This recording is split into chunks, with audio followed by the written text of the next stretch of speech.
Boa noite a todos. Vocês estão me ouvindo? Se estiverem me ouvindo, puder sinalizar aqui na câmera ou no chat aqui, por favor. Sim, estamos ouvindo.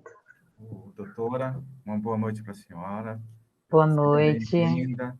Obrigada. Está me ouvindo bem? Estou te ouvindo bem também. Estamos fazendo um teste aqui de áudio. Estou te ouvindo bem, visualizando bem também. A luz está boa? Está boa, está ótimo, tá dando para visualizar bem. Então tá ótimo. Obrigada. Na hora que a doutora quiser começar, estamos à disposição. Já está no horário? Agora 18h13, já temos 18 pessoas. Dá para ir começando, doutora, porque o pessoal vai chegando, a gente vai inserindo. Então tá. Estou aqui. Então tá, vou preparar. Os nossos relógios estão adiantados, né? No meu está 18h04. O meu também. 18h04. Não, 13. É 18h04, desculpa. Está aparecendo a apresentação para a senhora?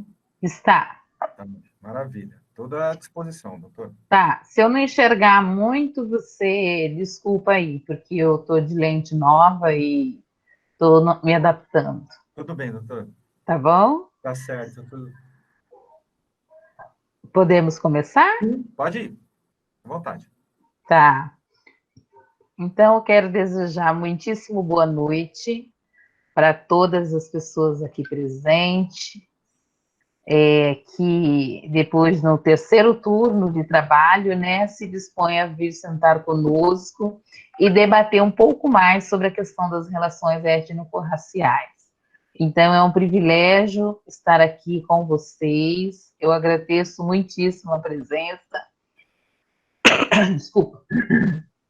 E, assim, eu queria propor para vocês, agora de início de conversa, eu vou ter um roteiro de fala, mas, assim, seria interessante que vocês já anotassem as perguntas e pudessem fazer, aí manda para o Clarindo, ele me repassa, porque uma das coisas, assim, fundamentais dessa nossa relação, né, didático-pedagógica aqui presente, é o feedback também de vocês, as dúvidas, o que vocês têm de dúvida, o que precisa retomar o assunto, o que não ficou evidenciado, né, qual é a maior curiosidade que você tem sobre o assunto, o que você quer conhecer, ou então alguma coisa que não tenha ficado explicitado durante a minha fala.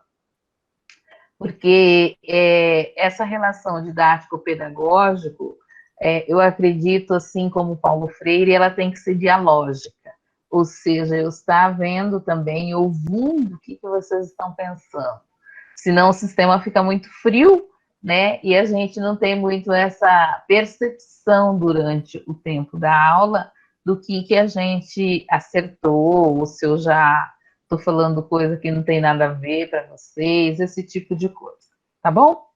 Então, assim, hoje quero saudar, então, as pessoas, né, desejando um excelente dia de São João. São João é um patrimônio nosso, uma festa cultural forte, que nos aproxima das nossas origens, do que a gente tem, e que nos faz lembrar da infância, da casa.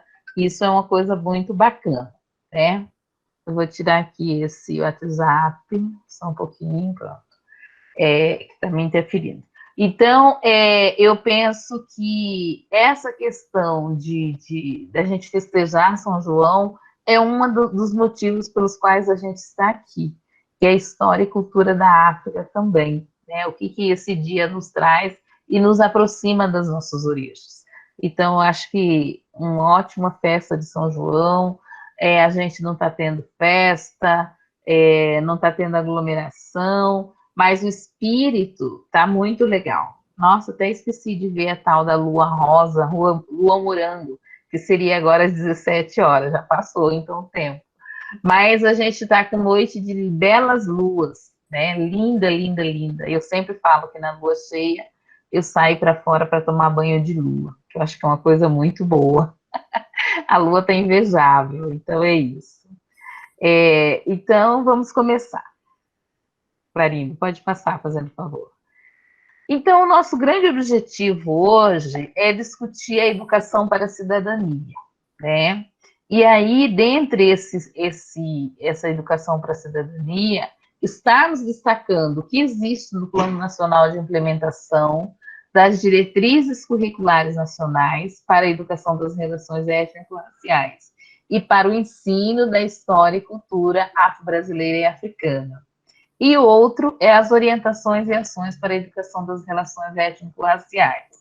Ou seja, se o nosso objetivo é discutir essa educação para a cidadania, é verificar quais as implicações que o Plano Nacional traz para nós, professores, para nós, gestores da escola, gestores da Secretaria de Estado de Educação, da Secretaria Municipal de Educação, para o MEC, o Ministério da Educação, para as universidades, ou seja, esse plano, ele contempla todas as instituições responsáveis pelo ensino e tem um objetivo específico para cada uma dessas instâncias, né?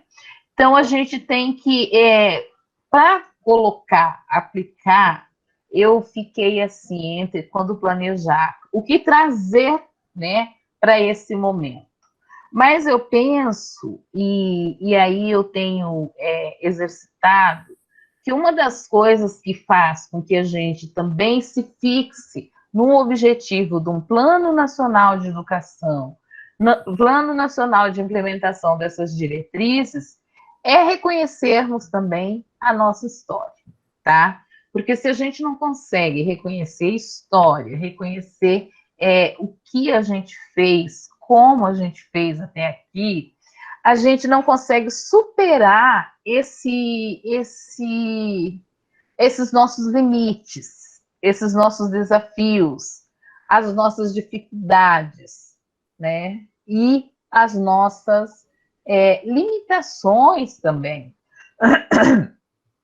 Porque o Munanga já dizia lá nos anos 2000 que uma das dificuldades para o professor, a escola, é que não tivemos formação específica para trabalhar com a educação para as relações étnico-raciais.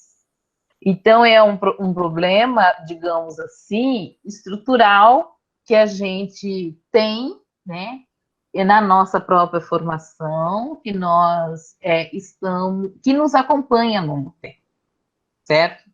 Então, eu pensei o seguinte, como que nós vamos começar esse início, né?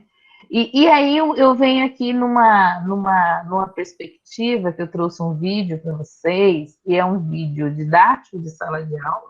O professor que está aqui vai falar, a professora vai querer trabalhar com isso, mas é um resgate importante, que é o período da escravatura no Brasil, né? Então, eu volto um pouquinho com o período da escravatura e volto com a questão da abolição. O que representou essa escravatura e o que representou o período da abolição no Brasil. Até mesmo para que nós possamos entender por que nós temos tantos entraves, né, hoje em dia, diante de um plano nacional de implementação das diretrizes curriculares da educação étnico-racial, né? Ou seja, o que nos impede tanto? Né? E um dos desafios que nós temos é fazer com que a gente consiga superar, né, essas dificuldades. Então, é um vídeo pequeno também, e assim, ele é muito rico em imagens, eu acho que as imagens é bacana. Ele tem também um pouco de contradição, mas eu acho que isso é bom também, até para que vocês possam anotar e fazer o questionamento e perceber como é que a gente está vendo esse vídeo, que é o período da escravatura no Brasil, um pouco. Vamos lá, Clarinha? E aí eu vou anotando também algumas coisas que possam me levantar agora, tá bom?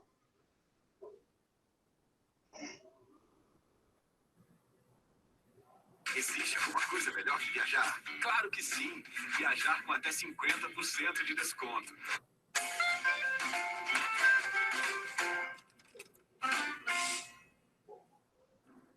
escravidão no Brasil começou em 1535 e terminaria 353 anos depois com a abolição, através da Lei Áurea, em 13 de maio de 1888. Podemos apontar várias causas para se empregar a mão de obra escrava nas colônias.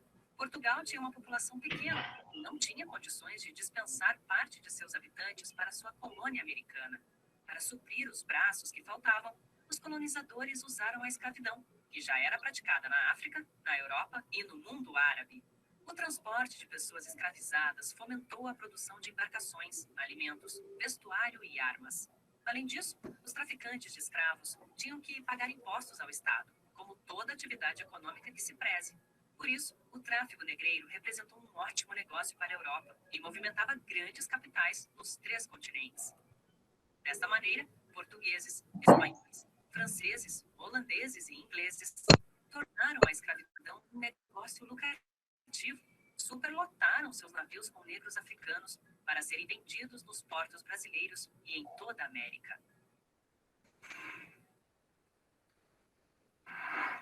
Durante o período de colonização no Brasil, se empregou a mão de obra escrava indígena. Os índios eram capturados por meio das bandeiras ou obtidos como espólio das guerras intertribais.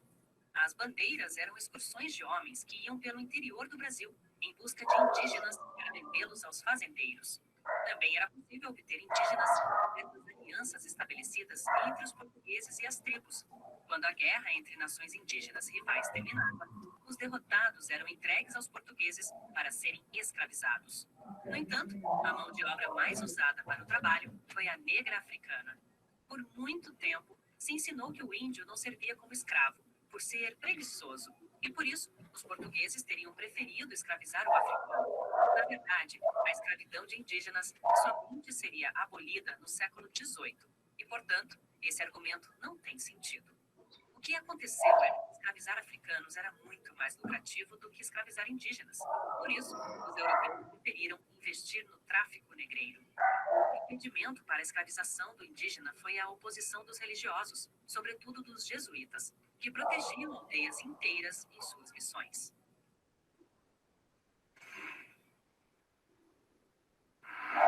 Após sua captura na África, os escravizados enfrentavam a perigosa travessia da África para o Brasil, nos porões dos navios negreiros.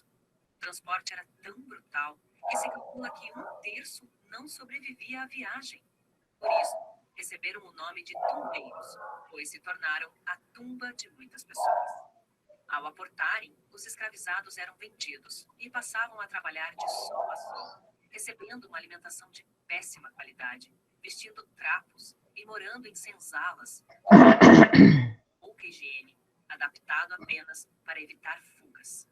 Os erros e atrasos na produção eram punidos com castigos dolorosos. As condições eram terríveis e estima-se que a vida de uma pessoa escravizada adulta não passava de 10 anos. A violência psicológica era exercida através da proibição de professar sua fé, falar seu idioma ou de realizar suas festas. As pessoas escravizadas vinham da África já batizadas e era esperado que praticassem a religião católica, mesmo contra sua vontade.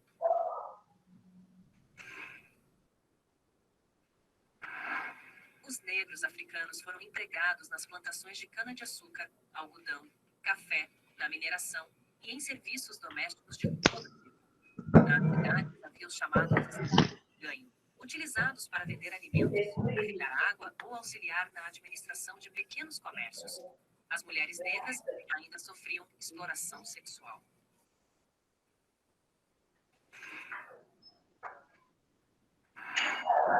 Montas de escravizados nas fazendas, mas eram punidas com violência para desencorajar as tentativas. Muitos grupos fugiam e formavam comunidades escondidas na mata, chamadas quilombos. Uma das mais significativas do Brasil foi o quilombo dos Mães. Ali eram livres, podiam praticar sua cultura, mais religiosos. Havia tantos quilombos no Brasil que se criou uma profissão específica para capturar os escravizados fugidos, denominada Capitães do Mato. No entanto, quem não conseguia escapar, preferia se suicidar e continuar cativo. Também não era comum que as mulheres escravizadas recorressem ao aborto para impedir que seus filhos tivessem a mesma sorte.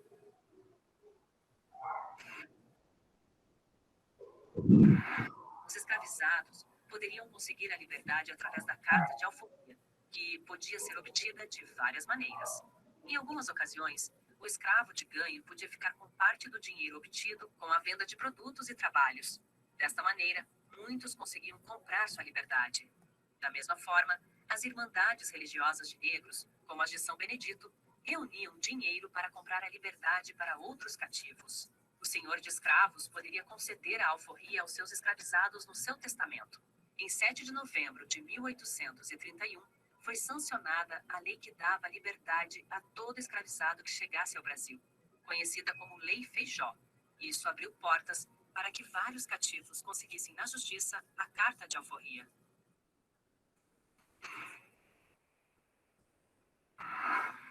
O movimento pelo fim da escravatura começou no século XVIII, quando a sociedade europeia adotou as ideias do liberalismo e do iluminismo.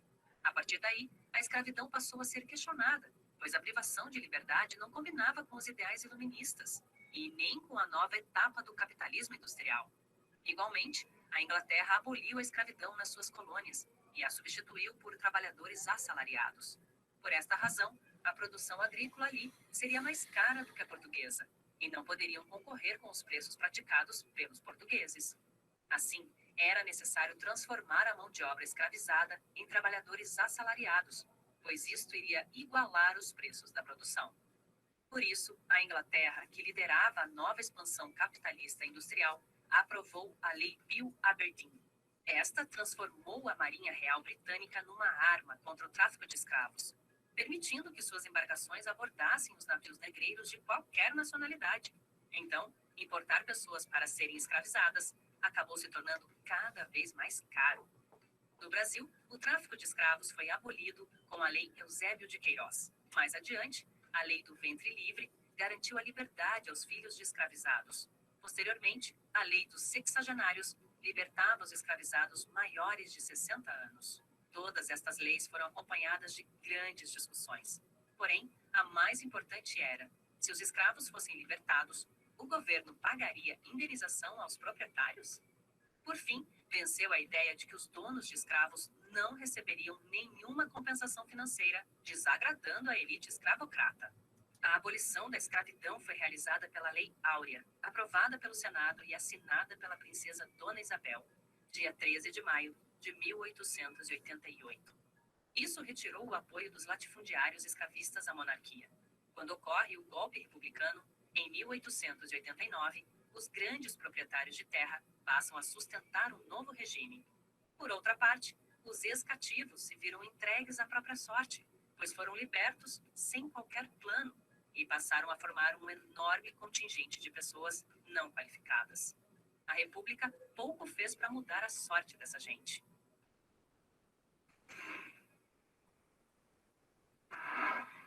Os escravizados produziram toda a riqueza no Brasil, desde o plantio da cana-de-açúcar e do café à extração do ouro, passando pela construção de casas, engenhos e igrejas.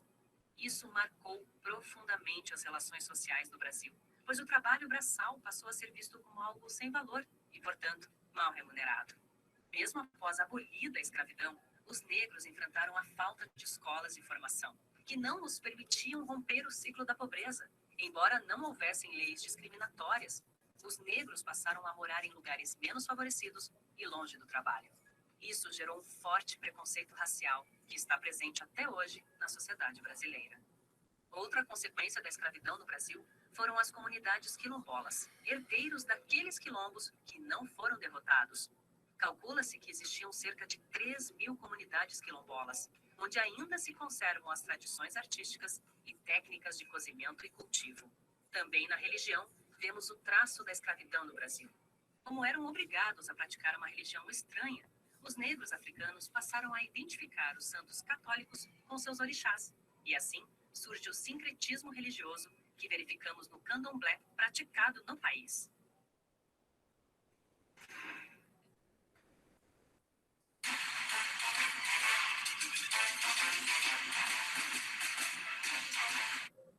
Listerine elimina 99,9% dos germes da sua boca. Listerine, se cuida. Hoje aprendemos sobre a escravidão. Vimos as causas da escravidão, a mão de obra escrava, as condições, os tipos de trabalho escravo, as formas de resistência, como se obtinha liberdade, a abolição da escravidão e as suas repercussões. Vamos revisar cada um desses pontos? A falta de mão de obra em Portugal e os lucros do tráfico deram origem ao emprego da escravidão africana no Brasil. A maior parte da mão de obra escrava era negro-africana, mas o indígena também foi escravizado. Os índios eram obtidos por meio das bandeiras ou através do espólio de guerras. No entanto, escravizar africanos era mais lucrativo do que escravizar os indígenas. As condições da escravidão eram terríveis. Após a captura, os escravizados enfrentavam a travessia da África para o Brasil nos navios negreiros. Ao aportarem, os escravizados eram vendidos, obrigados a trabalhar, recebiam castigos físicos e eram proibidos de professar sua fé. Os negros africanos foram empregados nas plantações e na mineração. Nas cidades, havia os escravos de ganho, utilizados para serviços, como vender alimentos. Os escravizados resistiam ao cativeiro, se revoltando, fugiam e formavam comunidades na mata, os quilombos. A liberdade podia ser obtida através da compra da carta de alforria e da concessão do proprietário. A partir de 1831, podia ser conseguida através do PJ, que declarava liberto todo escravizado ligado ao Brasil.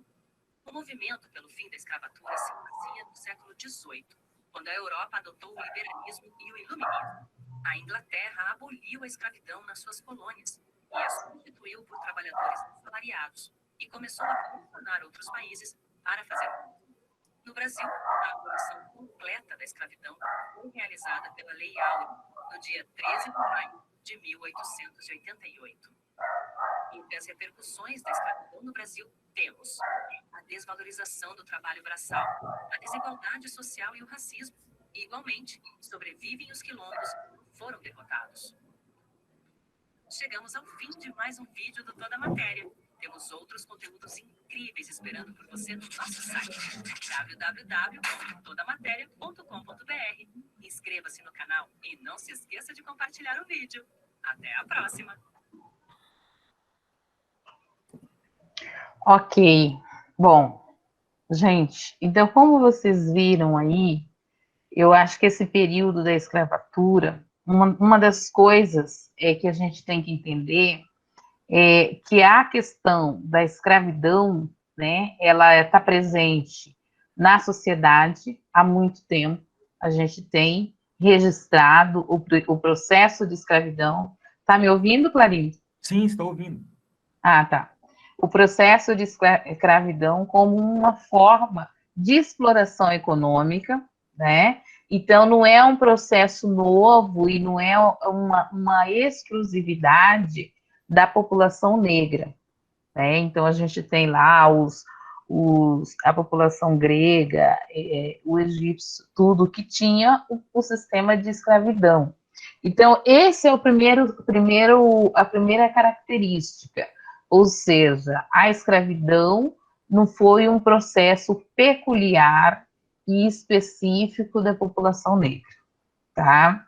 Então, geralmente é um processo de exploração econômica, que no vídeo ficou muitíssimo bem evidenciado isso, ou seja, quanto mais lucro as sociedades europeias, no caso, tivessem, mais esse mecanismo de exploração econômica era aperfeiçoado.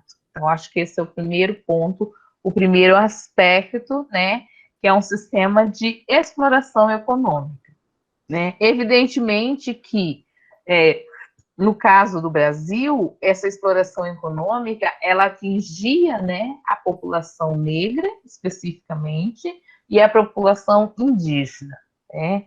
Mas a população negra tinha melhores condições de lucro.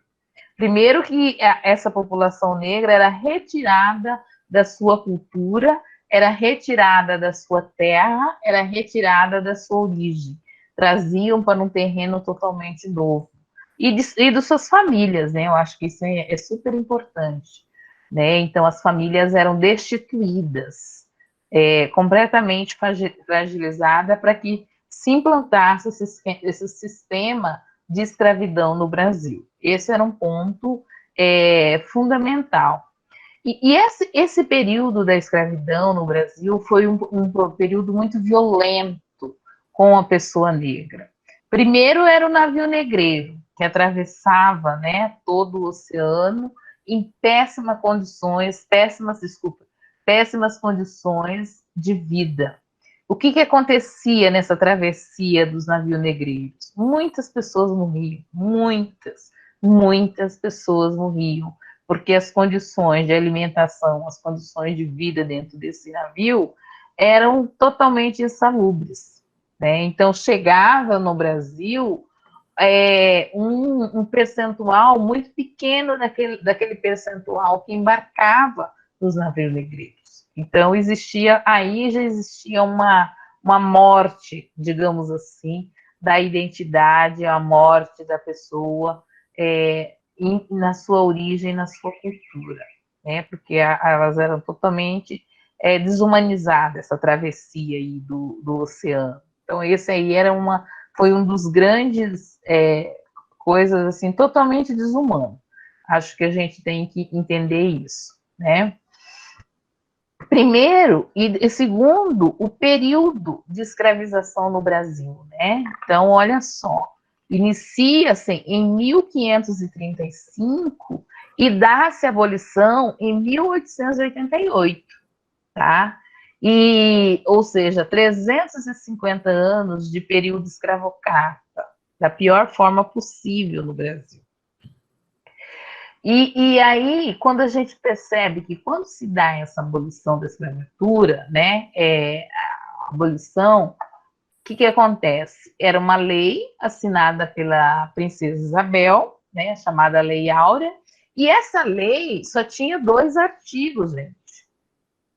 Ou seja, depois de todo esse sistema de exploração que nós observamos nesse vídeo, né, com a questão da falta de estrutura, com a falta de escola, com a falta de moradia, com a falta de estrutura mínima, e grande exploração do povo negro, quando se dá a abolição da escravatura, simplesmente tem 2 artigos, que a partir dessa data, dá-se a abolição da escravatura no Brasil. Esse é o artigo 1º. O artigo 2º fala: revogam-se as disposições ao contrário. Né? Então, a gente tem um impacto logo que vê, porque, por exemplo, aquele período que os povos vêm para o Brasil, digamos o seguinte, quando os portugueses vieram para o Brasil, o que houve? Houve promessa de terra, né? As grandes capitanias, todo mundo veio para o Brasil, teve a sua promessa de terra, de plantio, condições de plantio. Pensou-se, enquanto Estado, numa política pública que assegurasse as condições mínimas das pessoas, dos europeus, quando vieram para o Brasil. Certo? E quando se dá a abolição da escravatura, em 1888, existiam milhões de negros, pessoas negras, pessoas pretas no Brasil, que, de uma hora para outra, ficaram sem trabalho, ficaram sem condições de moradia, porque se o senhor, né, o senhor o senhor esqueci o nome, o senhor dos escravos não podia mais ter nenhum tipo de lucro, o que ele fez? Ele se livrou das despesas. Ou começou a pagar muito pouco em termos salariais para as pessoas que vinham do sistema escravista, né? Então, ou seja, não houve nenhuma política pública que assegurasse aos negros as mínimas condições de trabalho, as mínimas condições de moradia e de plantio, etc. Ou seja, o Estado se retira, né? Não prevê nada que fizesse a mobilização e a organização desse povo preto na sociedade brasileira. Então, isso gera um impacto muito grande. Sem contar o longo período de escravidão, né? Ou seja, mais de 300 anos as pessoas sendo exploradas, né, as pessoas atuando nesse sistema de escravidão, e isso acontece, né, de uma forma para outra. Aí a outra questão que a gente observa no próprio vídeo.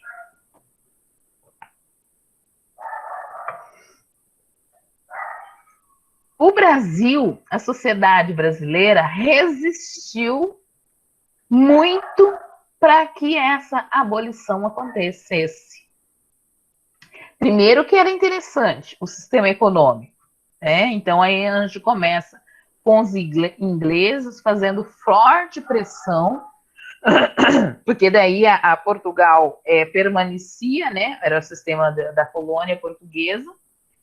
Portugal permanecia com o sistema de escravidão, e aí, lógico, que ele produzia, né, os outros materiais, tudo, num preço bem menor, porque ele não tinha custo de mão de obra. E isso gerou um desequilíbrio muito grande, né, nessa compra dos produtos no mercado internacional. No mercado. Então, se um produzia com a mão de obra escrava, lógico que o valor era um, enquanto que outro pagava sua mão de obra, o valor seria outro. Então, o primeiro momento foi esse, econômico novamente, né, que fez com que as sociedades aí, que os governos, né, inglês, pressionassem Portugal para fazer a libertação dos escravos. Então, começou nesse momento, nessa engenhoca e nesse momento de pressão, certo? E aí o Brasil foi achando subterfúgios, né, para permanecer com esse sistema de escravização dos negros no Brasil, certo? E aí, pode colocar, fazendo um favor para mim, Clarinha, né? Então, por exemplo, o tráfico existia desde o século XVI, certo? E o Brasil, e aí o tráfico negreiro, Portugal, os ingleses começaram a exigir que esse tráfico fosse proibido aqui no Brasil, né? Só passa um pouquinho, eu já falei isso, tá? Aí surgem as leis, que são os compromissos, né? Como que esse tráfico vai permitindo e vai surgindo leis. Então, a gente tem, historicamente, no Brasil, a questão dos surgimentos da lei, que permitem, né, que os escravos fossem ficando no Brasil. E a Inglaterra também cria uma lei, que é a Bill Arby, que faz com que as embarcações britânicas fiscalizassem os navios negreiros. E aí era um sistema forte, né, de controle internacional desse mercado altamente lucrativo, que era a carne, a mão de obra escrava. Né? Então, aí existe uma interferência direta, né, da Inglaterra nesse mercado, porque eles começam a fiscalizar os navios negreiros, impedindo, né, essa exploração no Brasil. Só pode fazer, por favor, Clarindo, né? Aí, assim, surge um período muito, muito tenso, né? E aí a questão de uma guerra entre o Brasil e a Inglaterra, né? Presente, né, e fazendo com que essa proibição do tráfico negreiro se paralisasse. Só que no Brasil, lá nessa época, também tinha um subterfúgio, né, que era somente poderia ser escravizado aquelas pessoas que chegassem no Brasil depois dessa lei, né, que foi de 1851 até 1856, ou seja, começa a funilar e a minar esse mercado mesmo de mão de obra barata, tá? Pode fazer um favor para mim? Então, assim, existe esse período de transição, né, que os historiadores chamam de transição, em que não era proibido, mas o sistema continuava, né? O sistema continuava, ou seja, toda a década de 1860 até 1870, com a Guerra do Paraguai, não existia explicitamente, né, a chegada de negros, mas o sistema estava lá, e aí vinha essas leis todas que falou muito bem no filme, que é a lei do ventre livre, que é a lei do sexagenário, ou seja, vai libertando aqui e ali, permitiu a compra, né, da sua liberdade, mas ainda permanecia o sistema. Pode rodar, por favor, para mim. Isso, tá? E aí a gente tem aqui a realidade, acontece que Brasil, Porto Rico e Cuba foram os últimos países, né, escravocrata do continente americano a fazer a libertação dos escravos, né? E esse movimento abolicionista aí, na verdade, ele teve várias frentes, né? É aquela velha história. A gente não aceita que a princesa Isabel deu essa liberdade a partir do 13 de maio, com a Lei Áurea. Por quê? Porque existiam outras forças que também faziam a correlação da disputa na sociedade brasileira. Isso fazia entre a sociedade brasileira, aqueles que não concordavam com o sistema escravocrata, e entre a sociedade negra, né? Entre os escravos, que também queriam a sua liberdade e se organizavam para que isso acontecesse. Então, a gente tem esse movimento aí. E dentre esse movimento dos negros, dos negros que lutavam pela sua liberdade, a gente tem o movimento da formação dos quilombos, que se tornou uma força dentro da sociedade brasileira, e aí tinha dentro do movimento abolicionista as pessoas que faziam a frente, né? Então, teve toda uma infraestrutura preparada, ou então um embate mesmo dentro da sociedade para poder fazer esse momento da libertação. Quer falar, Clarinho? Você pode? Tá. E aí a gente tem esse momento da história do Brasil que é muito interessante. E os quilômetros surgiram, né? Os quilômetros surgiram como um movimento de resistência, como um movimento que estava ali para dar o respaldo para essa luta, né, pela liberdade. Aí, assim, hoje a gente tem no movimento negro, a gente tem o seguinte posicionamento político, né? O 13 de maio é o dia que nós fazemos o enfrentamento, a discussão desse movimento todo abolicionista, como que aconteceu, por que aconteceu, e o que nos levou a reconhecer Zumbi dos Palmares como aquele que realmente é um dos heróis, ou seja, o dia de Zumbi dos Palmares, que é 20 de novembro, realmente é o dia de se comemorar, que é o dia daquele que lutou, né? A gente não concebe que o 13 de maio, que é a abolição da escravatura, foi dada tal como nos fizeram acreditar ao longo dos anos, mas foi uma conquista, e uma conquista, né, desse povo todo que fez a luta, que arregimentou e foi para frente e fez todo esse enfrentamento.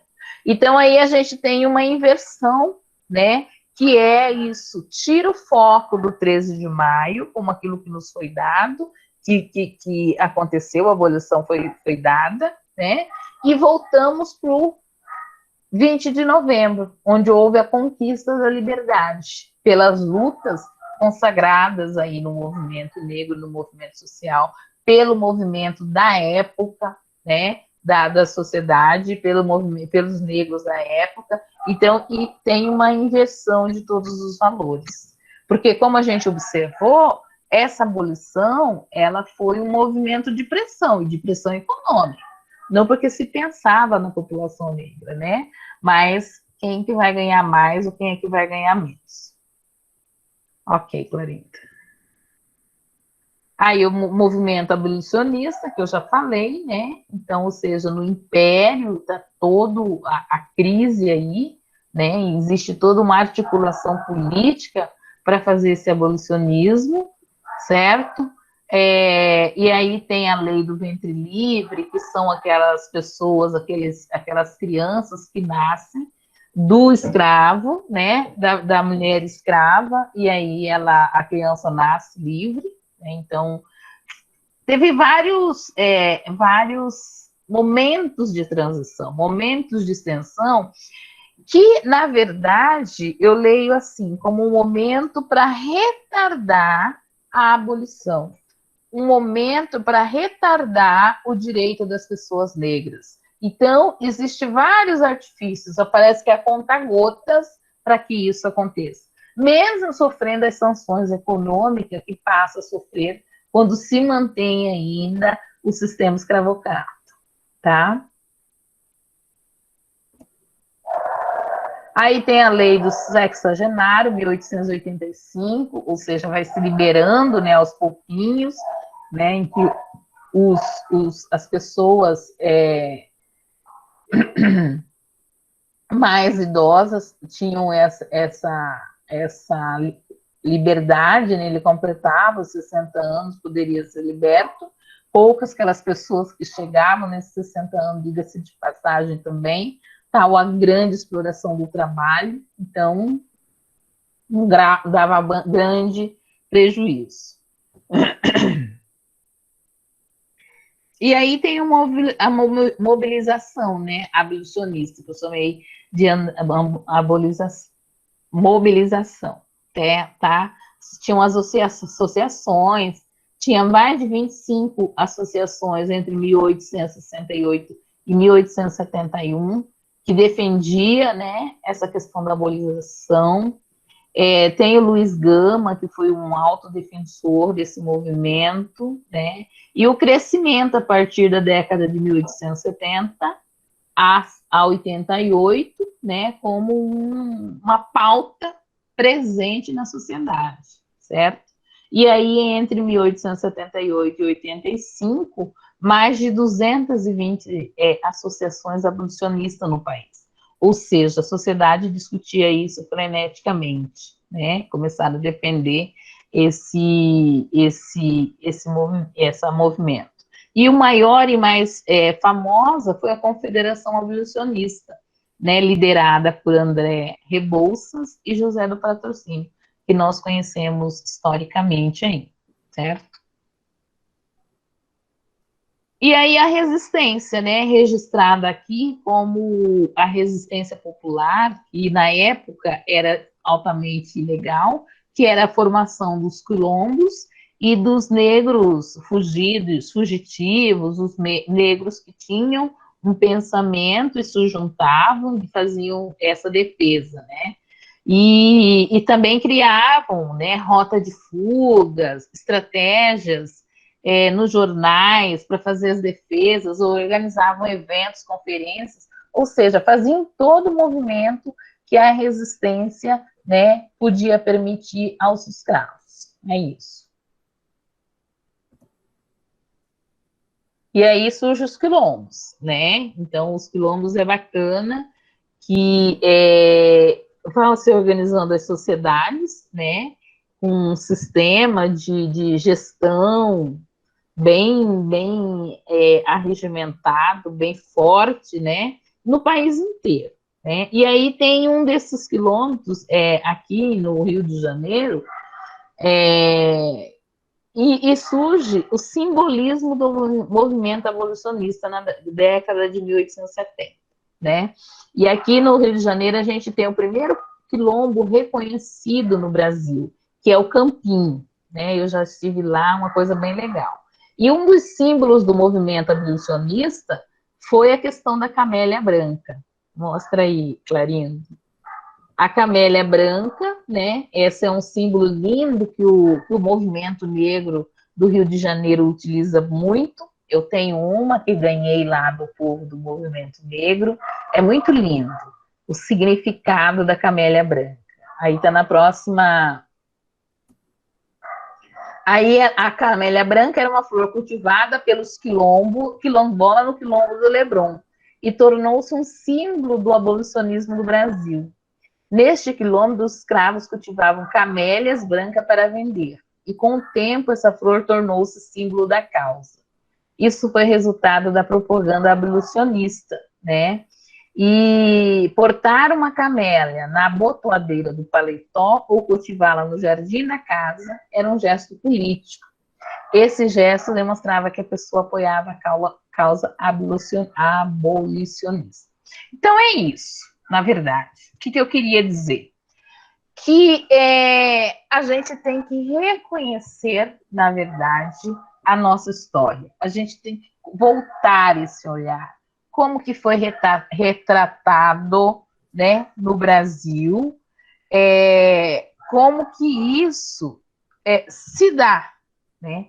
Até mesmo para que a gente possa entender qual a necessidade que nós temos hoje de uma lei que é a 10.639, né? É um artigo na Constituição que nos faz lembrar que não podemos discriminar ninguém pela cor da pele, pela religião, pela sua posição política. E por que nós temos uma lei que é a Lei 10.639, que está presente lá no artigo 26A da LDB, Lei de Diretrizes e Bases da Educação Nacional. A gente mantém aqui no movimento negro esse marco da 10.639, justamente para chamarmos a atenção. Mas a 10.639, o que ela faz? Ela modifica a LDB. Ela modifica a LDB e é lá que a gente vai se reportar todas as vezes que quisermos falar da educação para as relações étnico-raciais. Ou seja, nós vamos lá no artigo 26A da LDB, porque é lá que está o artigo da LDB que vai nos contemplar, né? Então, ela está dentro da legislação.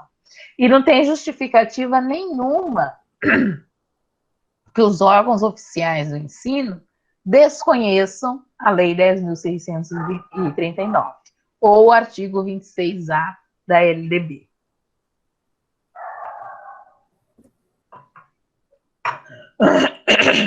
Essa é da Lei Áurea, eu acho que eu já disse, né? Não precisamos voltar. Também aí o resumo, tranquilo. Pode.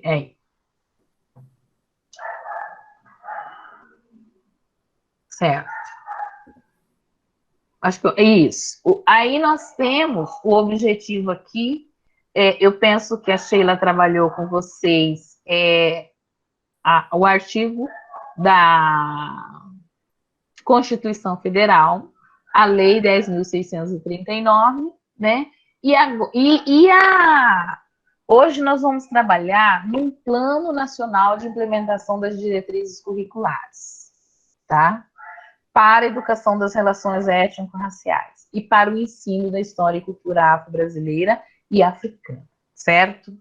Esse é o nosso grande objetivo, né? E aí, qual que é o objetivo desse plano? Por que o plano, né? Eu disse, eu acho que no início da minha fala, que é para atribuir a responsabilidade de todos os envolvidos no sistema de ensino. Ou seja, qual que é a função do MEC, qual que é a função da Secretaria Estadual de Educação, qual que é a função da Secretaria Municipal de Educação, qual que é a função da escola e qual que é a função do professor, da professora que está à frente da questão didático-pedagógica. Qual que é a função da Undime, você entendeu? De todas as instâncias que estejam envolvidas com a aplicação da Lei 10.639. Ou seja, a gente precisa atribuir funções, até mesmo para dizer que a gente não desconhece, né? Então, o grande objetivo é colaborar para que todos os sistemas de ensino cumpram as determinações legais com vista a enfrentar as diferentes formas de preconceito racial, racismo e discriminação racial, para garantir o direito de aprender a equidade educacional, a fim de promover uma sociedade justa e solidária. Ou seja, o grande objetivo do nosso Plano Nacional de Educação é esse. Para o próximo, fazendo favor. Aí a gente tem os objetivos específicos. Primeiro, cumprir e institucionalizar a implementação das diretrizes, né, nacionais para a educação das relações étnico-raciais e para o ensino de história e cultura afro-brasileira e africana. Conjuntamente, né, formada pelos textos da Lei 10.000, Resolução 01/2004, Parecer 03 e da Lei 11.645, que inclui a história e cultura indígena dentro dessa mesma perspectiva. Desenvolver ações estratégicas no âmbito da política de formação de professores, a fim de proporcionar o conhecimento e a valorização da história dos povos africanos, da cultura afro-brasileira e da diversidade na construção histórica e cultural do país. Só quero fazer um retorno um pouquinho aqui nesse item, primeiro item, que fala sobre a Lei 10.639, fazendo o histórico aqui, gente. A Lei 10.639, eu acho que eu falei para vocês da última vez, mas ela foi criada, né, por um deputado do estado de Mato Grosso do Sul, à época, Eurídio Benhur Ferreira, certo? O Benhur Ferreira, que era deputado, ele sugeriu o texto da lei e foi aprovado. Benhur também é um dos fundadores do Grupo TES, Trabalhos Estudo Zumbi, que é um dos grupos, do primeiro grupo do movimento negro do estado de Mato Grosso do Sul. Só para a gente recuperar a história.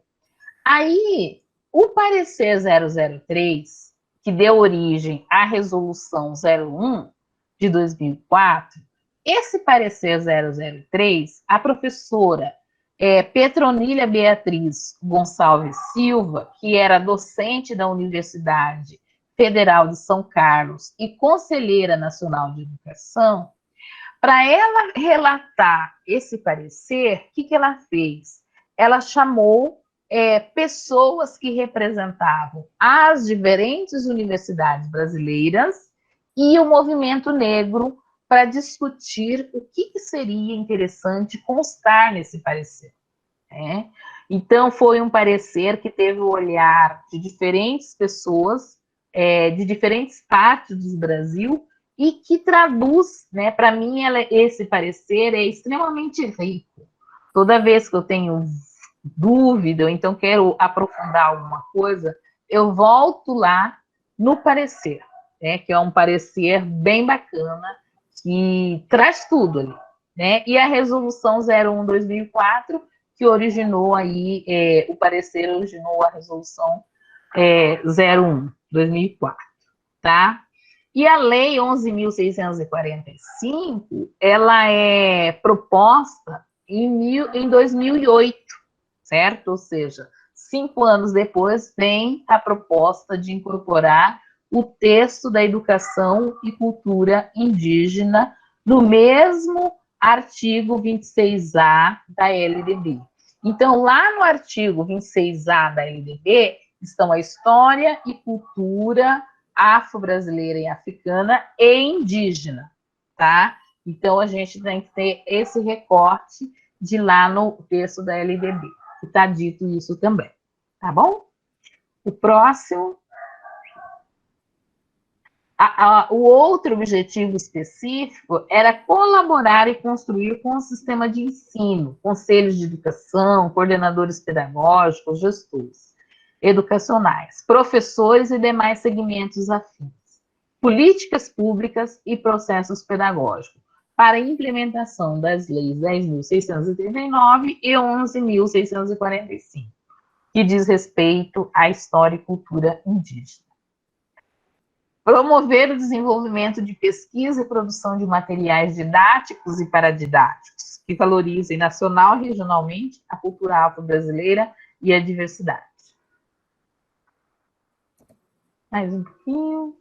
O E é colaborar na construção de indicadores que permitam o necessário acompanhamento pelos poderes públicos, pela sociedade civil, da efetiva implementação das diretrizes curriculares. E criar e consolidar a agenda propositiva junto aos diversos atores do Plano Nacional, para disseminar as leis 10.639 e 11.645. Junto aos gestores técnicos em âmbito federal, nas gestões educacionais dos municípios, do Estado e do Distrito Federal, garantindo condição adequada para o pleno desenvolvimento da política, né, como política de Estado. É isso.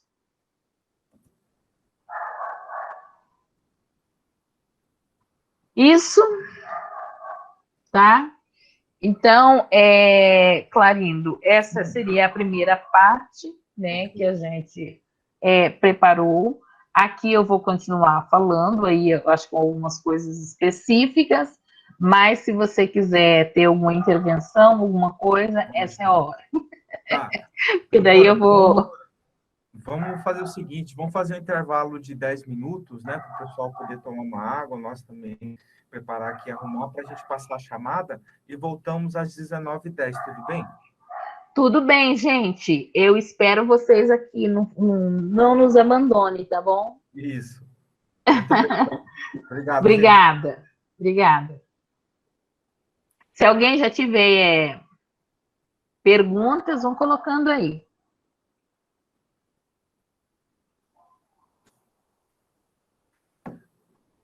Vou tirar um pouquinho a apresentação aqui. Tá.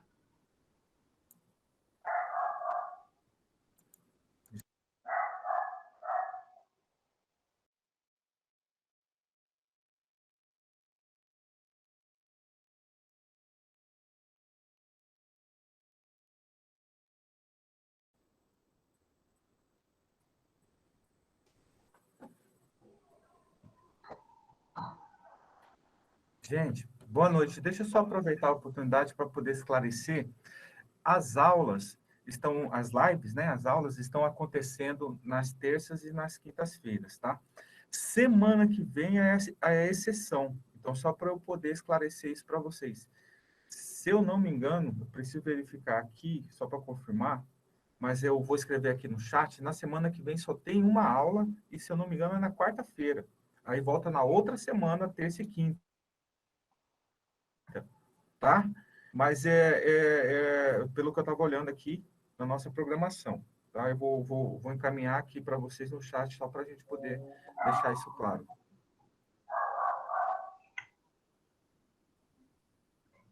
Tá bom?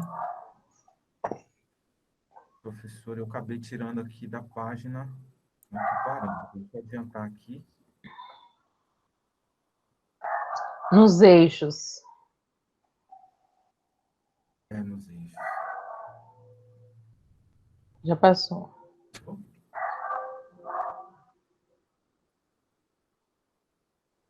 Aqui, né? Isso.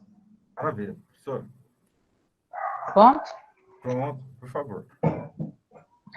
Gente, esse intervalinho, ele é muito interessante, né?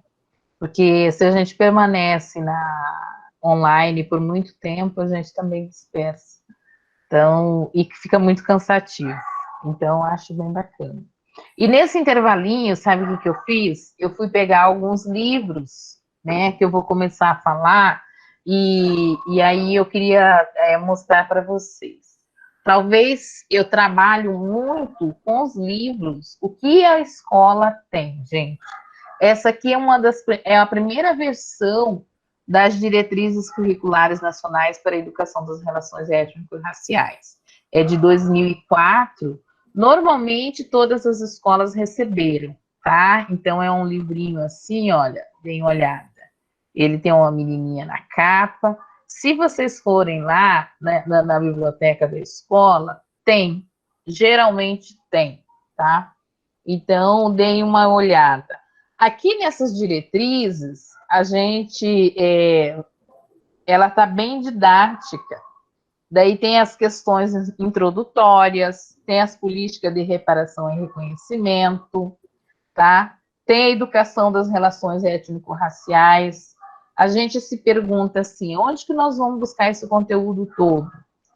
Geralmente, eu trabalho somente com livros que tem na escola. Não levo nenhuma novidade. Eu vou mostrar aqui para vocês algumas novidades, mas o livro que tem na escola é suficiente para a gente fazer um excelente trabalho, tá? Eu não sei como que daria para visualizar melhor. Estou vendo que tem gente que não está visualizando. Como que eu faço, Clarinha? Oi? Ah, tá, melhorou. Melhorou. Isso, essa das diretrizes, tá? É uma impressãozinha.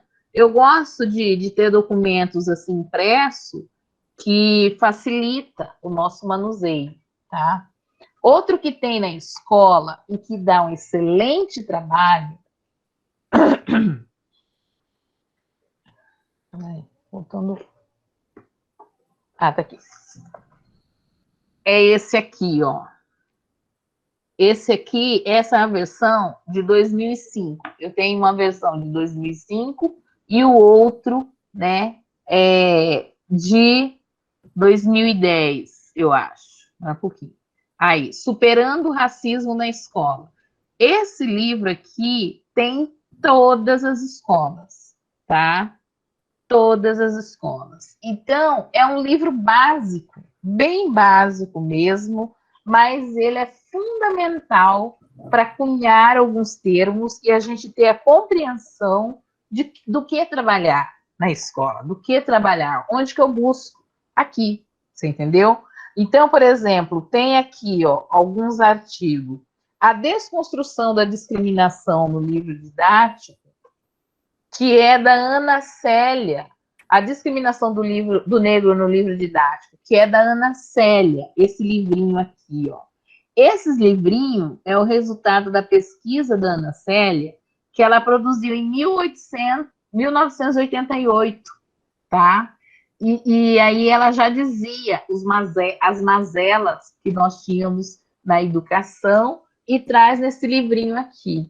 Eu gosto de anotar onde que eu comprei o livro. Esse aqui eu comprei na UFSCar, 300 anos de zumbi, 8/6/95. Então, é um livro também que nos possibilita conhecer como que a escola, né, retrata esse nosso dia a dia, todo esse processo de história africana aqui, tá? Então, esse do Munanga, ele traz uns textos bem interessantes, né? O que é o conceito básico sobre racismo, o que é o racismo, o que é discriminação, o que é preconceito. Ou seja, se eu vou falar sobre isso, eu tenho que saber o que é. Então, ele vai separando, né, tema por tema e facilitando essa nossa compreensão, certo? E aí tem outros artigos aqui que vão nos colocando na pauta do dia, tá? Então, e todos eles têm dentro da escola. Ah, outro livro que tem na escola e que é ótimo é esse aqui. Um pouquinho. Vou ver se eu melhoro aqui para vocês. Melhorou? Ó, ele é um vermelhinho, olha só. A capa dele. As Orientações e Ações para a Educação das Relações Étnico-Raciais. É uma publicação do MEC, todas as escolas têm. E ele faz o seguinte, ele vai separando por etapa de ensino. O que a educação infantil vai trabalhar, o que o Fundamental 1 vai trabalhar, o Fundamental 2, o ensino médio, como que o professor vai abordar esse assunto. Então, são conteúdos e livros que facilitam a nossa vida, tá? Vocês estão vendo que eu acho que vocês não estão conseguindo visualizar. Então, eu me comprometo a tirar foto e mando por Clarindo para ele disponibilizar para vocês, tá bom? Acho que fica melhor, Dá para tá? a gente colocar, professora, depois no ambiente do Moodle, fica lá no materiais didáticos, para que as pessoas possam acessar. Ah, ótimo. Inclusive, 2, acho que 3 dele tem PDF também, Dá para entendeu? vincular lá no Mas professor. todos eles têm na escola, por isso que eu trouxe aqui. Porque se a gente for lá na biblioteca da escola, você vai encontrar, certo? Onde guarda livro? Na biblioteca da escola, na sala da diretora, etc, etc. Tem. E essa versão aqui, mas depois eu coloco para vocês, tá? Beleza. Só para gente, porque às vezes a gente fala um monte de coisa. Ah, tá, e daí? Para onde que eu vou? Né? Então vamos nesses que estão na mão. Não precisamos gastar nada, não precisamos sair procurando doidado por aí, está tudo na mão. Bom, voltando aqui um pouco no nosso Plano Nacional de Implementação das Diretrizes Curriculares. Essas diretrizes, eu vou voltar a pegar aqui.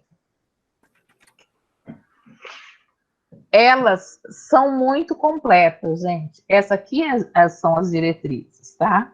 Essas são as diretrizes. Tá. É muito completa.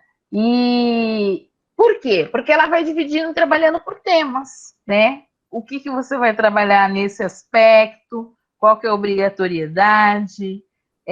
Quais ações educativas a gente vai fazer para combater o racismo? E aí vai encaminhando, vai te dando.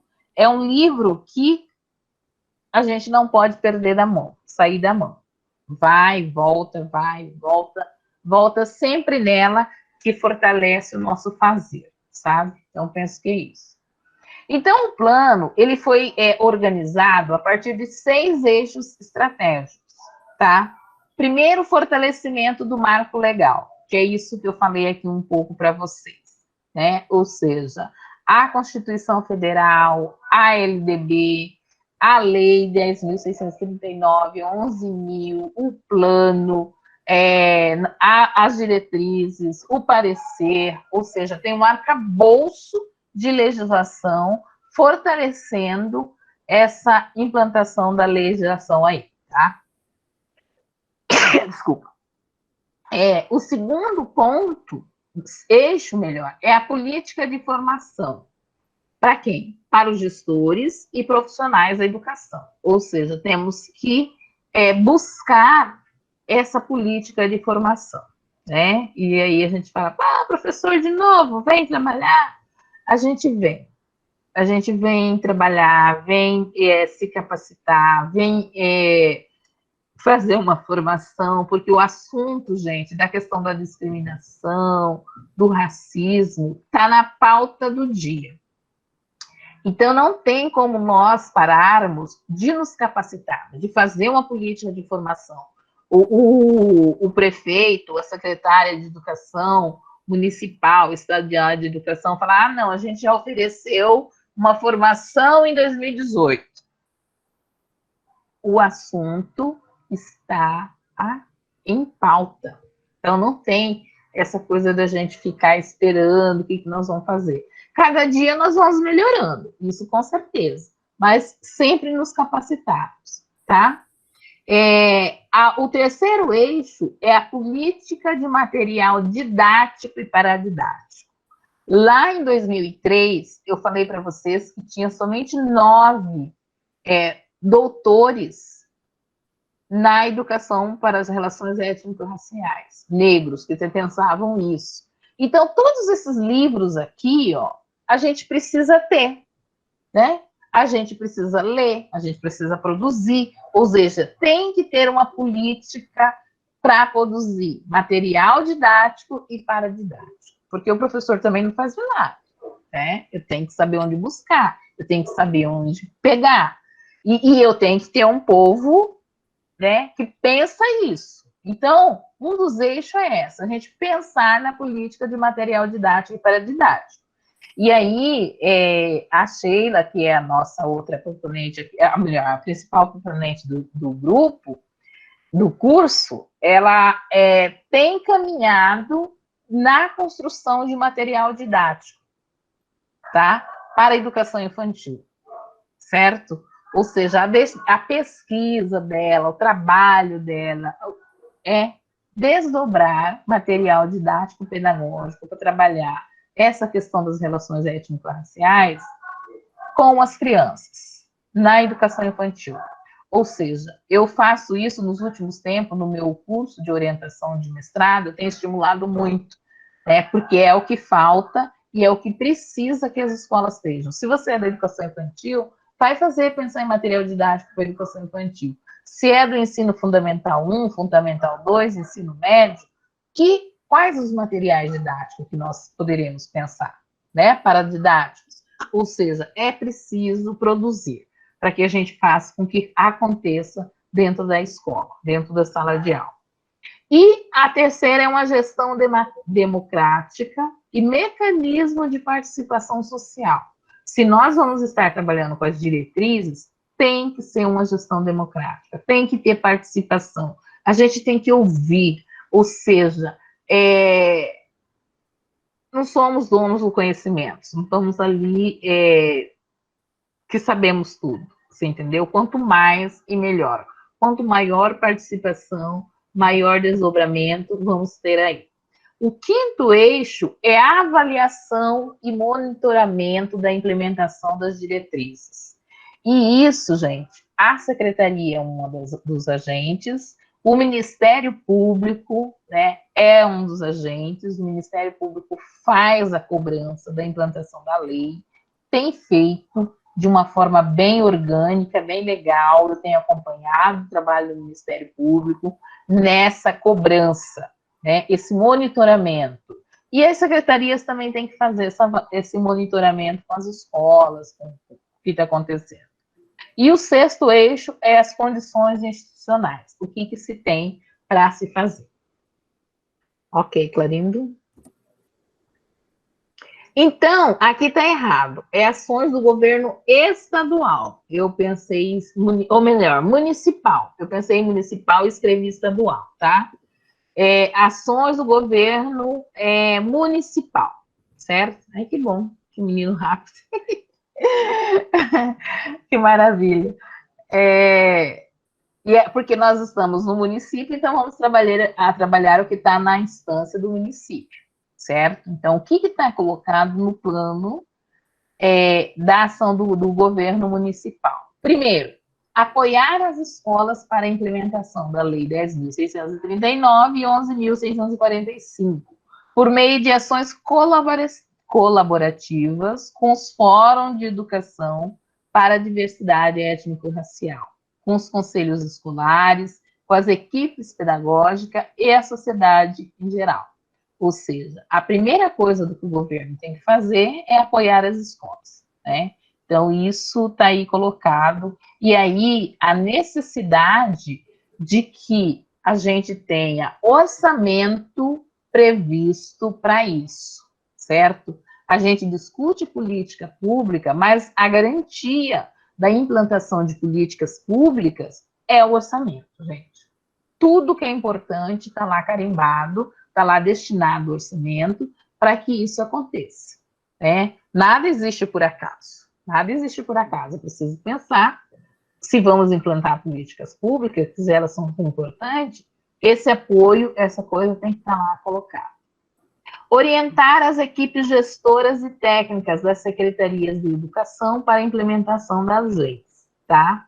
Promover formação dos quadros funcionais do sistema educacional, de forma sistêmica, regular, mobilizando, né, de forma colaborativa atores como os fóruns de educação, as instituições de ensino superior, os NEABs, que são os núcleos, né, de educação afro-brasileiro dentro das universidades, a CECADI do MEC, que agora estamos desestruturada, a sociedade civil, o movimento negro, entre outros que possuem conhecimento da temática. Ou seja, a gente tem que fazer a articulação com quem conhece, né, com quem já está ali. E uma das coisas bem eficientes é essa articulação, a gente levar para dentro das nossas ações pessoas que já têm um histórico. Então, às vezes, eu não sei muito bem o que fazer. Puxa vida, vamos chamar alguém da universidade? Vamos chamar alguém do movimento negro? Vamos chamar alguém da sociedade civil que possamos discutir, ter essa possibilidade? Então, essas são uma das ações. Pode ir.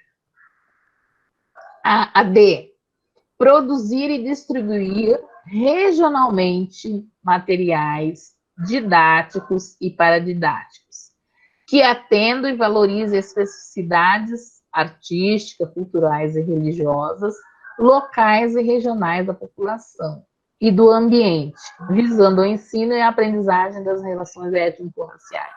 Ou seja, a gente tem que pensar em produzir, né, esse material. Para Campo Grande, o que Campo Grande vai fazer, como vai fazer, quais os conhecimentos que a população campograndense tem sobre as comunidades negras, como que nós vamos estar fazendo essa distribuição desses materiais didáticos, tá? Então, tem essa ação aí como uma das funções do governo municipal. A letra E, articular com a Undime e a UCME apoio para a construção participativa dos planos municipais de educação que contemplam a implementação da lei, tá? Ou seja, no nosso plano de educação tem que estar aqui presente e a gente monitorar o desenvolvimento e a aplicação desse plano, certo? Ou seja, a gente tem que fazer o acompanhamento aí, além de articular, acompanhar.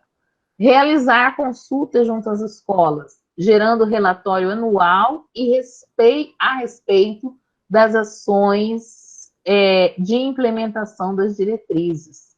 Ou seja, o que a escola está fazendo? Eu tenho aqui a região do Bandeira.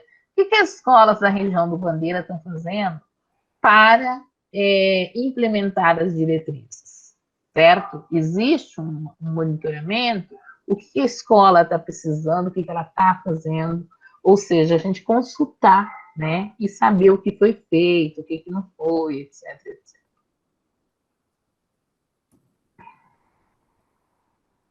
Aqui outro aspecto bem interessante, que é desenvolver a cultura de autoavaliação das escolas e na gestão do sistema de ensino, por meio de guias orientadores com base em indicadores socioeconômicos, étnico-racial e de gênero, produzidos pela INEP, tá? Ou seja, desenvolver uma autoavaliação aí do sistema de ensino. Instituir nas secretarias municipais de educação equipes técnicas permanentes para os assuntos relacionados à diversidade, incluindo a educação das relações étnico-raciais, dotada de condições institucionais e recursos orçamentários para o atendimento das recomendações propostas nesse plano. Aquilo que eu disse, sabe? A gente tem que instituir, mas a gente tem que destinar recurso orçamentário. Não existe política pública sem o recurso destinado para fazer as coisas acontecerem, tá? E aí, assim, educação étnico-raciais, mas também tem outras diversidades, né, que a gente tem que estar contemplando. Participar dos fóruns da educação e diversidade étnico-racial.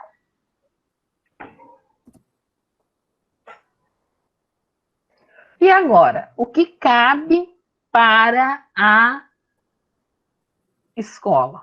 O que cabe para as instituições de ensino, tá? Vamos falar agora do trabalho pedagógico, lá, né, na escola.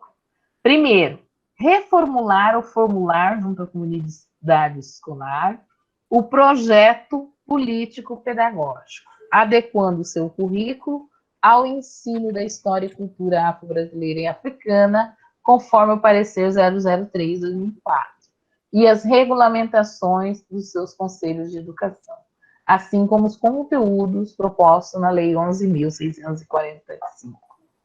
Ou seja, primeiro olhar é voltar para o PPP, né? Então, aí o PPT da escola tem que estar adequado, tem que estar fazendo isso que cabe. O segundo é garantir no planejamento do curso dos professores a existência da temática das relações étnico-raciais, de acordo com a sua área de conhecimento. E o parecer 003. Porque uma das coisas que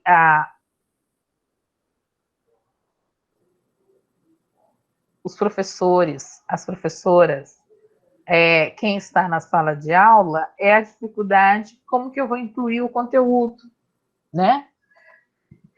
Como é que eu vou trabalhar a temática das relações étnico-raciais? Se eu sou professor de química, eu sou professor de matemática, né? Como é que eu trabalho isso? Como é que eu faço isso? Certo? Como é que eu estou pensando lá na biologia, tenho que parar para pensar nas educações étnico-raciais? Porque, por exemplo, na lei fala história e cultura, né? Artes, que é o artigo B. Artigo B não, artigo 26A e o 26B. O artigo 26B fala da história e cultura, história e artes, né? Mas a gente entende, e há muito tempo deixou, né, de se limitar só à história e a arte. Não é só história e arte, né? É história, é língua portuguesa, é geografia, é matemática, é física, é química, ou seja, todas as disciplinas possíveis. Por isso que a escola tem que garantir no planejamento dos professores essa temática. Ou seja, eu sou professora, eu também não tenho que ficar descabelando sozinha como é que isso vai acontecer, né? Não, a escola vai favorecer isso para mim. Eu sou professora de língua portuguesa, vou me juntar com os meus professores de língua portuguesa, professor de arte, professor da linguagem, né? Como que nós trabalharemos isso na área, por área de conhecimento, certo? Então, essa é uma função que a escola tem que estar pensando. Puxa vida, eu tenho professora de língua portuguesa, de artes, quem mais? Que é da linguagem aí? Né? Educação física e tal. Então, como é que se trabalha? Quais os conteúdos? Eu vou lá no planejamento pensar isso. E se a gente voltar aqui no parecer 003, que está aí colocado, esse parecer 003, ou a resolução 001 de 2004, ele é uma joia, tá? Porque ele me direciona quando eu estou perdido. Eu volto lá, ele me dá uma possibilidade. Ele é tipo um manual, digamos assim. Ou a Bíblia, que você vai lá e acha para onde eu vou, como é que eu faço, né? Então, o parecer 003, ele vai te dar um norte, vai te dar um horizonte, como é que eu vou fazer isso, né? E aí nós vamos nos reunir por área e pensar isso dentro da escola.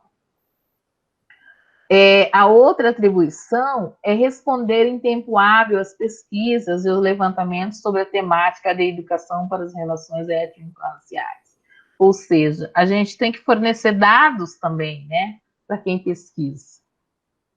Fornecer dados para isso. A última pesquisa nacional que eu participei, a gente perguntava assim, se os professores conheciam o assunto. A maioria dos conhecidos conhece a lei, sabe da lei. Existe uma denúncia de que os professores não sabem, não trabalham, tal, mas a grande demanda era quem é que está produzindo conteúdo para trabalhar com as questões étnico-raciais, para trabalhar com essa temática, certo? Então, é um campo aberto ainda. A gente precisa de pessoas produzindo material didático, produzindo conteúdo para que os professores se apropriem desse conteúdo, para que os professores tenham melhores conteúdos à sua disposição. Muito bem. Próximo.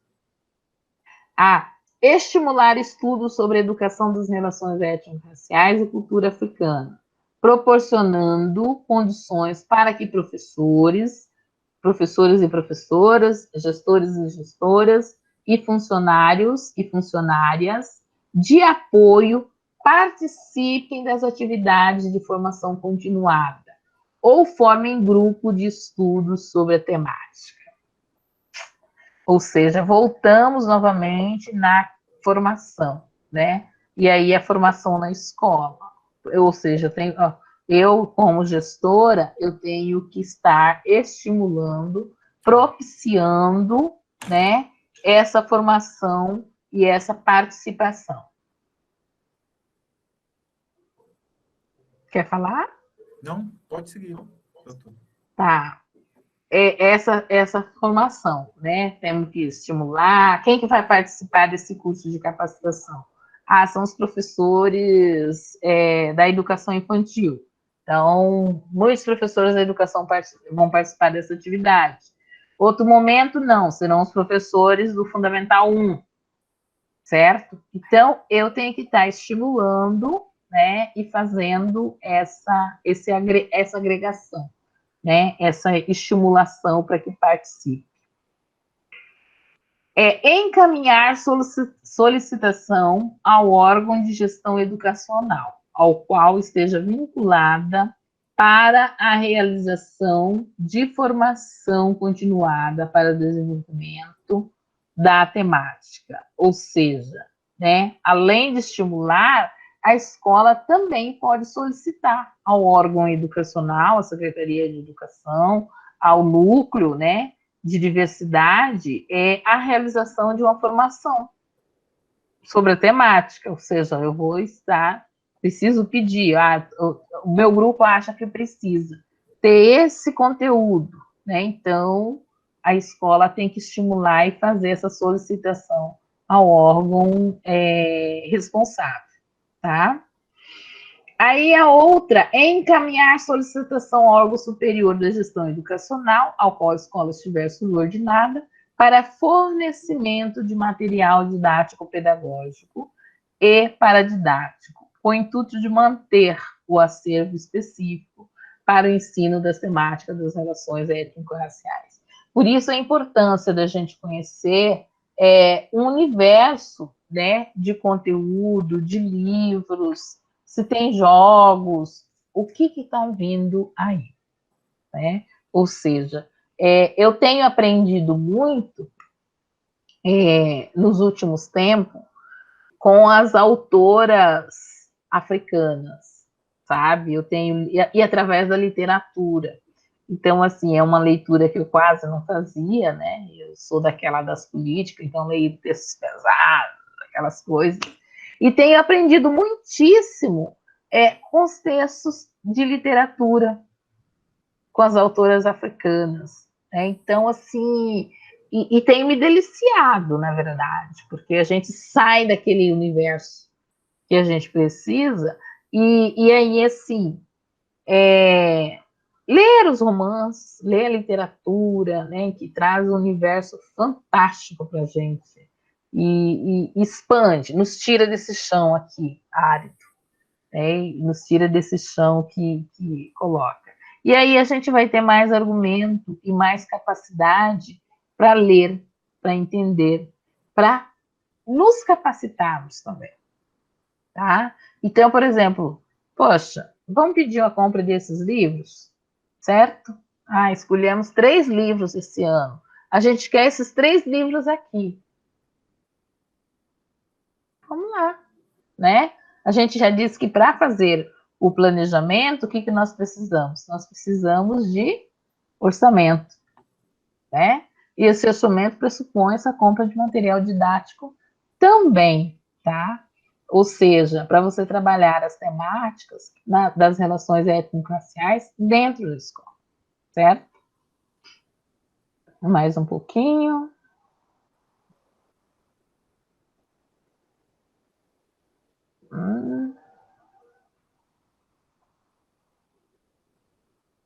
Volta um pouquinho, por favor.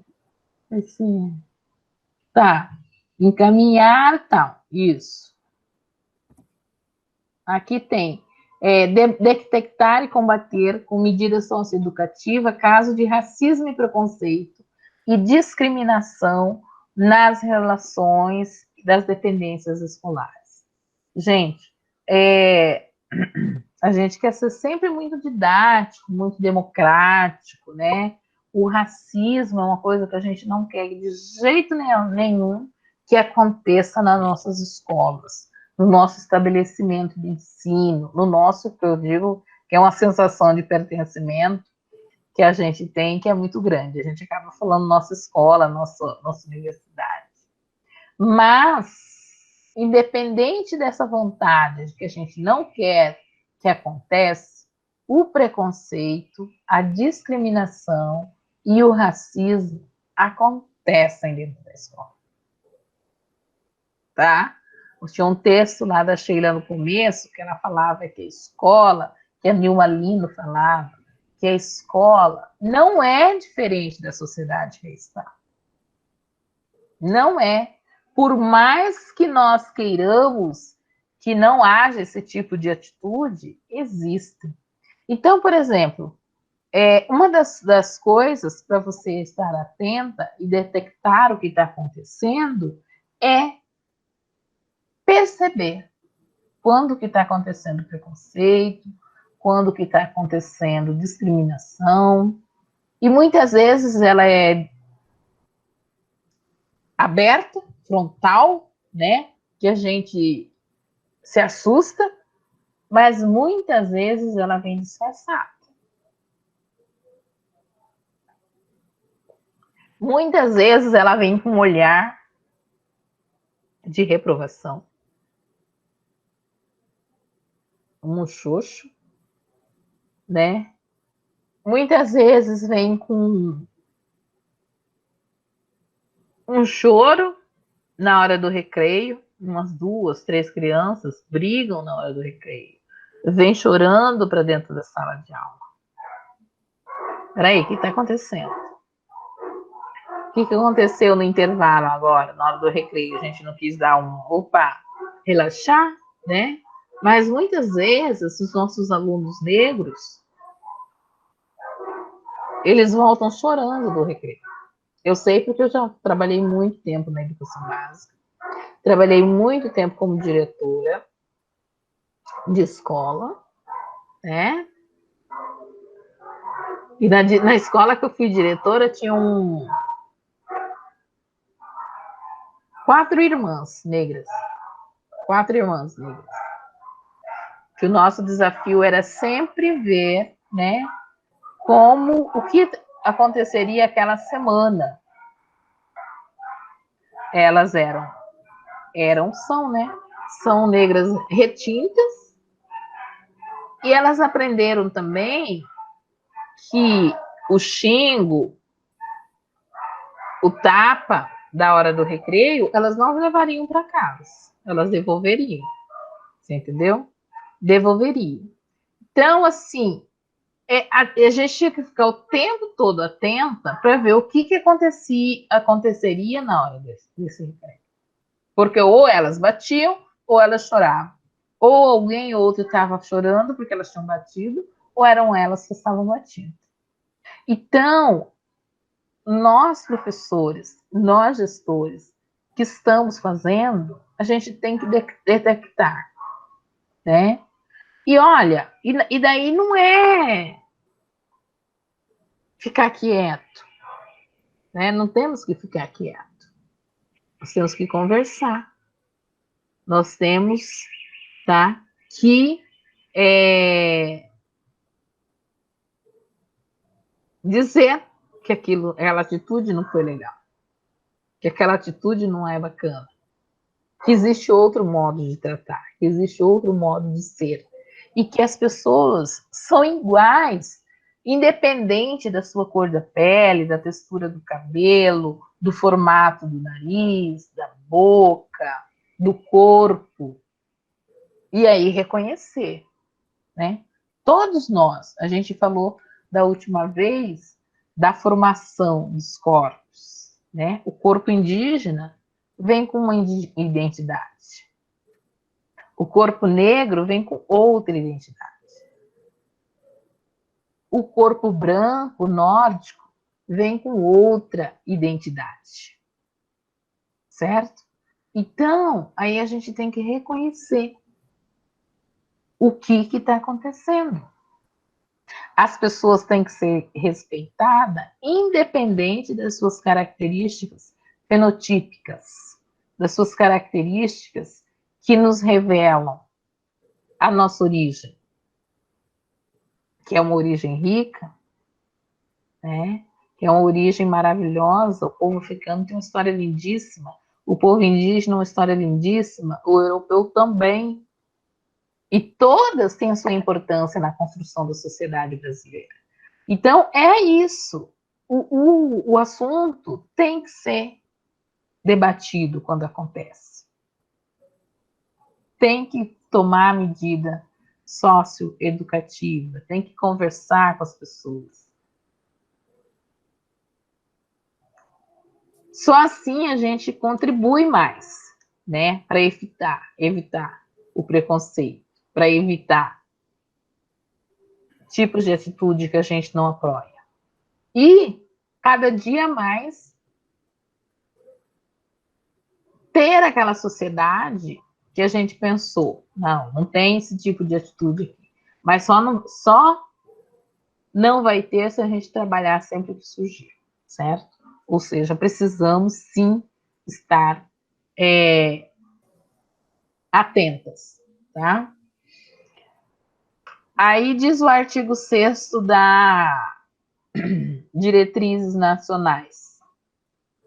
Os órgãos colegiados do estabelecimento de ensino, em suas finalidades, responsabilidades e tarefas, incluirão o previsto, o exame e encaminhamento de solução para situações de discriminação, buscando-se criar situações educativas para o reconhecimento, a valorização e respeito da diversidade. Ou seja, lá na resolução 001 já se prevê que o colegiado ele tem que tomar uma atitude sempre que houver um processo de discriminação dentro dessa escola, certo?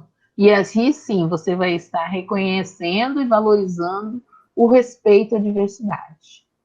Então, é bem consequente a função das instituições de ensino, a função do que a escola tem que fazer. Então, não está lá para amenizar, como diz a situação. Vamos ver o próximo.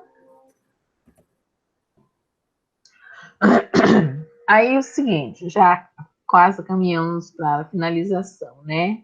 Todos esses dispositivos legais, bem como reivindicações e propostas do movimento negro ao longo do século XX, apontam para a necessidade de diretrizes que orientem a formulação de projetos empenhados na valorização da história e cultura dos povos afro-brasileiros e africanos, assim como comprometidos com a de educação para as relações étnico-raciais positivas, a que tais contextos devem conduzir, tá?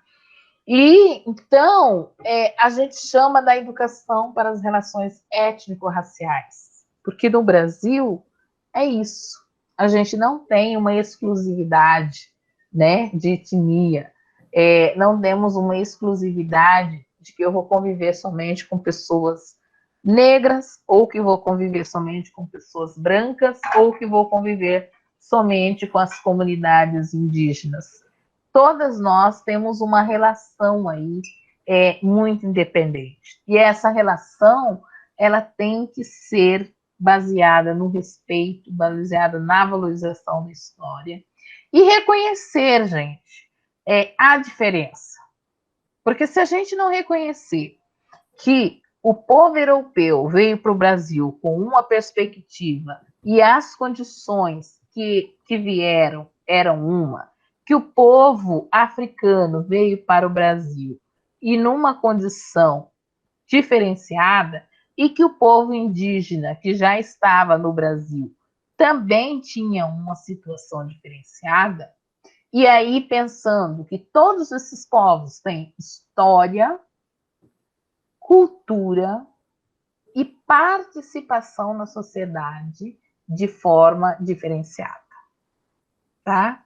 E se a gente não reconhecer que o povo negro, o povo indígena foram historicamente excluídos dos bens de acesso sociais, culturais, econômico da sociedade brasileira, nós não trataremos e não trataremos de forma diferenciada para chegar no nível de igualdade, para chegar no nível em que todos merecem respeito e que a condição de exclusão sociopolítica e econômica não é culpa do indivíduo, não é culpa da pessoa, não é culpa da etnia, e sim porque foi historicamente produzido. Ou seja, houve um processo intencional de deixar a população negra, indígena, excluída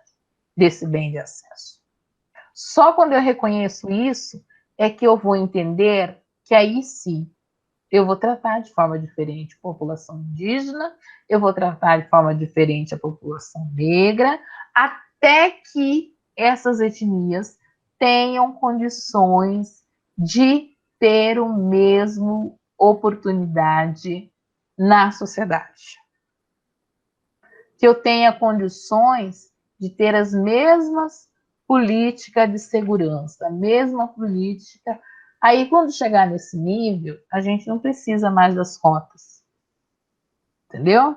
As cotas não são um favor, é um reconhecimento público, um reconhecimento do Estado, que houve um prejuízo sócio-histórico construído socialmente pela população brasileira, digamos assim.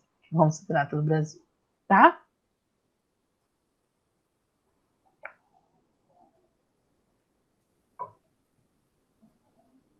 Então, esse é o nosso diferencial, né? Isso que a gente tem que fazer.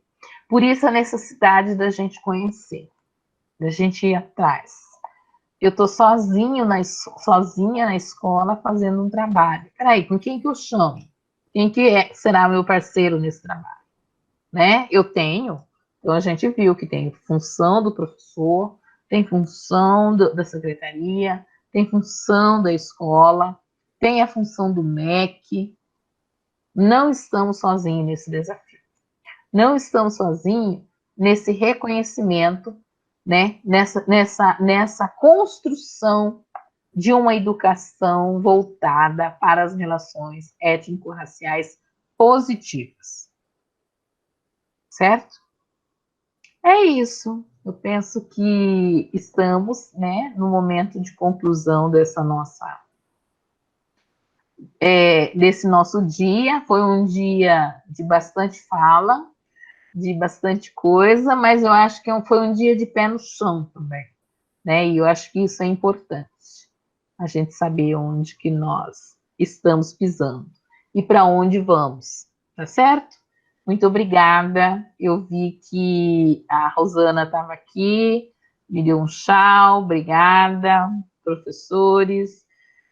Andréia, obrigada, Adriana, Agenor, Adriana Oliveira, Deise, muito bom, tá? Obrigada, eu não consigo às vezes ver todo mundo. Agora que, e aí eu, tá? Nós que agradecemos, professora. Muito obrigado. Helene, Clarinda, eu agradeço a sua predisposição, está sempre aqui presente. Zilda, obrigada. Sempre presente, então, assim, uma alegria ter você aqui nos apoiando, tá bom? Obrigada. Obrigado, gente. Uma boa noite a todos. Agora é que eu vi o seu relógio, tá? Falou, então. Obrigada. Até mais, gente. Boa noite. Gleiciane, Rosa Neiva, Fabiane. Ai, que lindo. Tchau, meninas. Tem bastante gente aí que eu conheço. Agora que eu comecei a ver. Obrigada.